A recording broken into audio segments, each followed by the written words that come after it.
A very good morning to you. Our top story today. The regulator Ofcom has unveiled new age restrictions for online social media use in a bid to keep children safer online. Yes, so social media firms will be required to introduce robust checks, including the use of photo ID, such as passports, to identify children using their sites and applications. And it comes today as internet safety charity Internet Matters has revealed 1 in 7 teens have experienced online nude sharing abuse. Political editor for HuffPost UK, Kevin Schofield, joins us now. Good morning, Kevin. Thanks for joining us. Children, I mean, I've always argued that it should be adults who shouldn't be using social media, let alone kids. And actually quite shocking statistics from Ofcom claim that more than half of 7 to 12-year-olds have used applications such as TikTok or Instagram using fake dates of birth. So this will be stopped under this new online safety bill.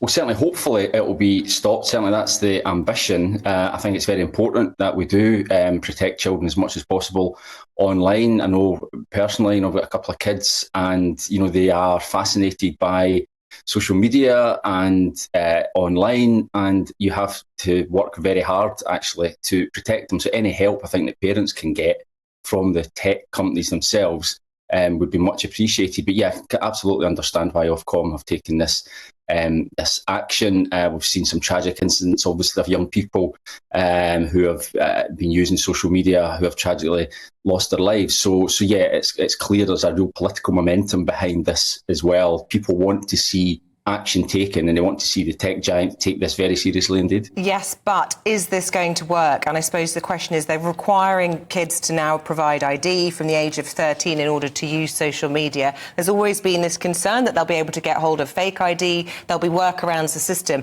And also, if they are, able to prove that the tech companies haven't fulfilled their part of the bargain, how much gravitas, how much power does Ofcom really have? I mean, they're talking about 10% of global profits for these organisations, but is that really going to happen? Little lowly Ofcom versus TikTok in China? Well, absolutely. Meta as well, hugely powerful corporations who obviously have their own bottom line that they want to protect as much as possible.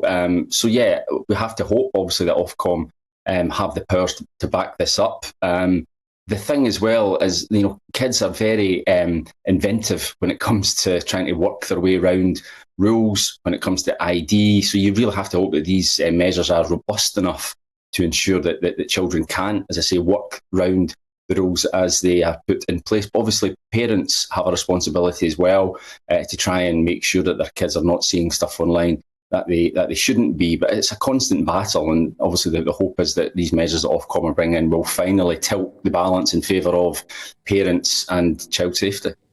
Yeah, Kevin, one of the main aspects of the new bill is the ability for children not to be added to groups without their consent, for example, on WhatsApp or on Snapchat, because there has been concern in recent times where kids are unwittingly added to groups of 100, 200, maybe even more people and viewing unwittingly, pornography, racist content. That surely is something that parents would support.